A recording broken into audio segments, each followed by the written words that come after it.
vitales. Son manifestaciones de vida que podemos sentir, palpar y cuantificar. Estos parámetros reflejan el estado de equilibrio en el organismo interno y sirven como un signo de alarma cuando algo no funciona bien en nuestro cuerpo. Estos son como por ejemplo la presión arterial, que es la fuerza que ejerce la sangre en la pared de las arterias mientras realiza su paso por estas. Es decir, es la fuerza con la que el corazón va a bombear la sangre por todos nuestros vasos sanguíneos y esta es expresada en milímetros de mercurio. En un nivel normal, en adultos va de 120 a 80 milímetros de mercurio y en niños va de 110 sobre 65 milímetros de mercurio. Para medir la presión arterial vamos a utilizar un instrumento llamado tensiómetro. Ahora bien, la temperatura es el calor corporal medido en las escalas más comunes, como puede ser grados centígrados y grados Fahrenheit. En adultos va de 36 grados a 37 grados y en niños va de 36.5 grados a 37 grados. Los termómetros nos ayudarán a medir la temperatura. Bien. La saturación de oxígeno es la cantidad de oxígeno que está presente en nuestra sangre. En adultos va de 90 a 100 y en niños y de igual manera de 90 a 100. Se mide con un instrumento llamado oxímetro, que como podemos ver es este. Y mide los niveles de oxígeno que se encuentran en nuestra sangre. Tener un nivel normal de saturación significa que nuestras células están recibiendo la cantidad de oxígeno necesaria para que puedan cumplir sus funciones. La frecuencia cardíaca, o como la conocemos nosotros, el pulso, son todas las contracciones que nuestro cuerpo realiza en un minuto. Puede variar a lo largo del día e incluso por situaciones externas, como por ejemplo un susto. En adultos va de 60 a 80 pulsaciones por minuto y en niños va de 80 a 120 pulsaciones por minuto. ¿Cómo se mide la frecuencia cardíaca? Colocamos las puntas de nuestros dedos índices en el medio, en la parte interna de nuestra muñeca, por debajo de la base de nuestro pulgar. Presionamos ligeramente y vamos a sentir cómo la sangre va pulsando por debajo de nuestros dedos. Y así es como podemos contar la frecuencia cardíaca. La frecuencia respiratoria son ciclos de inhalación y exhalación que realizamos por minuto. Cuando respiramos, nuestros pulmones se da un intercambio gaseoso. Cuando inhalamos, el oxígeno va a pasar por nuestros pulmones a la sangre y a su vez el CO2 que está en la sangre va a salir de nosotros cuando exhalemos. Un nivel normal de frecuencia respiratoria en adultos va de 12 a 20 respiraciones por minuto y en niños va de 20 a 30 respiraciones por minuto. Existen alteraciones como por ejemplo la apnea, que es el cese de la respiración, y la disnea, que es la dificultad para respirar.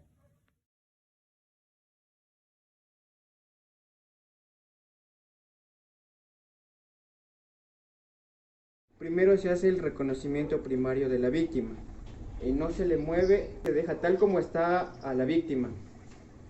Primero hacemos el MES, que es miro, escucho y siento. Miro como el abdomen se infla o como el tórax se infla. Siento la respiración y palpo la presión en la arteria carotídea.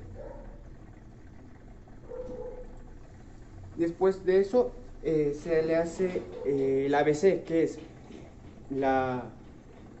abrir vías aéreas. Para eso depende del paciente, si es un caso clínico o un caso traumático.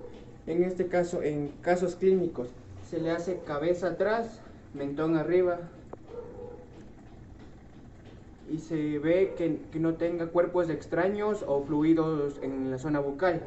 Ya, para pacientes traumáticos, la cabeza siempre se debe dejar tal y como está. Se le hace la subluxación mandibular. Esto es de los maxilares en forma de C, las manos se le alza y se le abre la mandíbula. Igual se comprueba si no hay objetos extraños o fluidos en la zona bucal. Después de eso, se hace la circulación, que es controlar hemorragias y verificar pulso. Por ejemplo, si está una hemorragia en la zona del fémur, se le hace compresiones con vendaje y se le controla las pulsaciones. Puede ser en zona carotidia, puede ser en zona humeral o en zona peroneal. Calendario de la víctima. Vamos a palpar desde la zona de la cabeza hasta la zona de los pies, por situaciones que puede haber unas fracturas o luxaciones en las extremidades o en los huesos. Se le pasa con guantes por la zona de la cabeza y se le va verificando. No se le alza la cabeza. Se ven los guantes si es que hay sangrado o no en todo el cuerpo. Se revisa la zona de las cervicales, de los hombros con las clavículas. En la zona del tórax se le coge con una mano y se le va haciendo en forma de piano, desde las costillas hasta el esternón. Y en la zona del abdomen, con las dos manos se le va palpando. Para el concepto de aquí. Para atrás.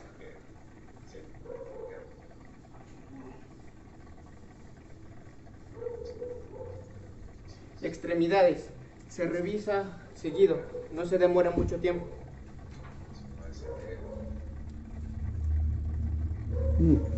En la cadera no se le hace presión, solo se revisa por encima. Extremidades inferiores.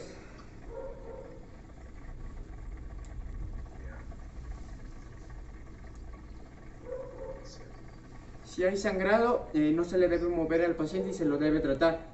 Y también si hay hundimiento.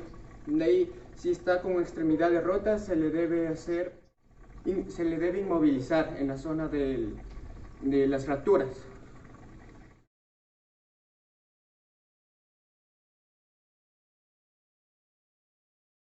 Señor, ¿me escucha? Señor, ¿me escucha? No sé dónde estoy.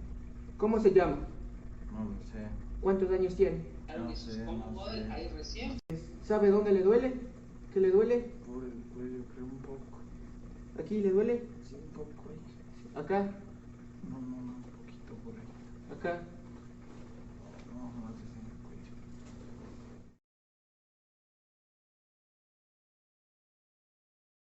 Las hemorragias es la pérdida de sangre, puede ser externa o adentro del cuerpo. Hemorragia capilar. Sangre rojo ladrillo, sangrado lento por vasos sanguíneos superficiales.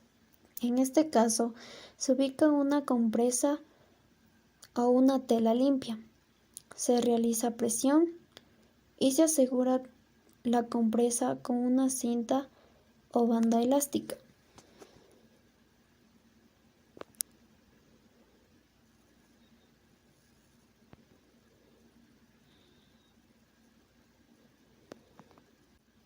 Hemorragia venosa. Sangre rojo oscuro, sangrado constante y uniforme. Hacemos compresión directa encima de la herida y presionamos. Si la sangre traspasa del primer apósito, debemos poner más apósitos y seguir presionando durante 5 minutos. Si la sangre ya cesó, hacer vendaje.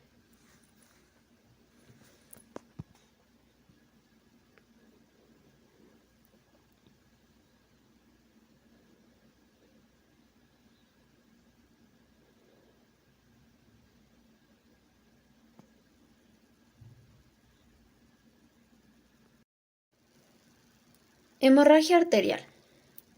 Sangre rojo brillante, sangrado intermitente en sincronía con los latidos del corazón. Colocarse los elementos de bioseguridad y solicitar ayuda médica especializada.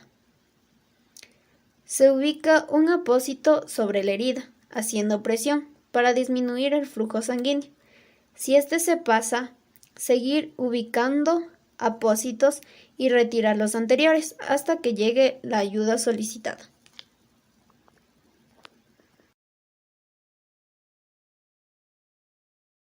Un vendaje consiste en envolver una parte del cuerpo que está lesionada por diversos motivos con paños de lino o de lana unidas entre sí y colocadas en un orden racional. Vendaje circular. Cada vuelta de vendaje cubre por completo la vuelta anterior o sobrepasando ligeramente la anterior. Sus funciones son la de proteger o sujetar.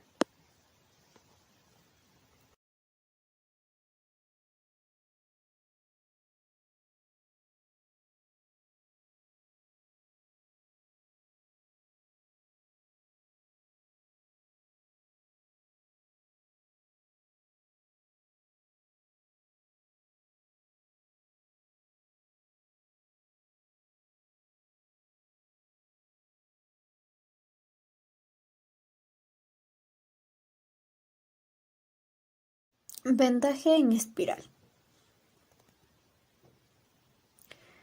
Cada vuelta de vendaje cubre la mitad o 2/3 de la vuelta anterior, progresando de forma ascendente en la extremidad a vendar.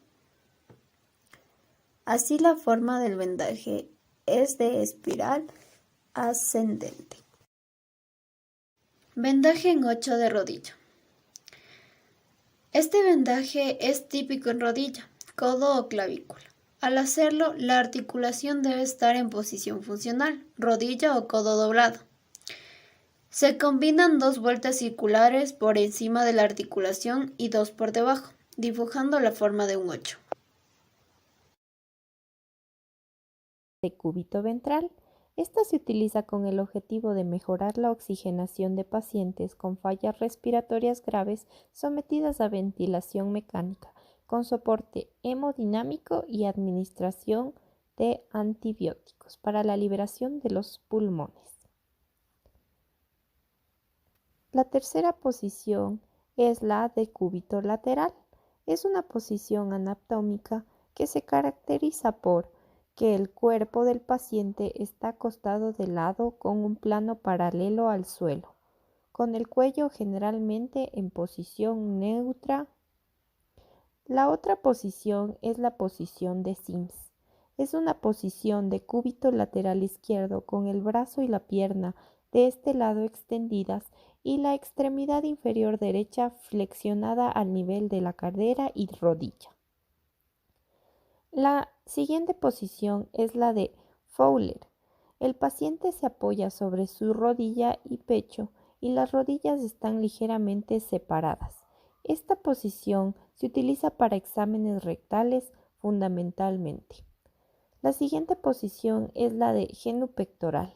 Esta posición es en la que el peso del cuerpo descansa sobre la rodilla y la cabeza del paciente. La siguiente posición es la del Trendelenburg. Consiste en poner al paciente en decúbito supino, pero con la cabeza más baja que los pies. De esta se facilita el retorno del volumen de la sangre de la vena cava al corazón. La siguiente posición es la de navaja. Esta posición se le coloca al paciente en decúbito prono con las caderas elevadas respecto al cuerpo. La mesa se flexiona a nivel de la cadera y se colocan almohadillas bajo la pelvis, hombros y tobillos. El traslado de pacientes. El primer traslado que vamos a ver es acerca del traslado del arrastre. Se utiliza cuando es necesario retirar a una víctima del área de peligro a una distancia no mayor de 10 metros y cuando el auxiliador se encuentre solo. No debe usarse en suelos con piedras, vidrios o escaleras y se debe colocar los brazos cruzados de la víctima sobre su tórax. El siguiente es el método del bombero. Consiste en Sostener a la víctima inconsciente por las muñecas y su cabeza debe guiar a la víctima con su casco. Para evitar este método se necesitan 2 colaboradores para que las piernas de la víctima sean bien aseguradas y para facilitar el transporte. El tercer método que vamos a ver es el transporte de apoyo en los hombros. El rescatista actúa como una muleta humana, pasando el brazo del accidentado por encima de su hombro y ayudándole a caminar.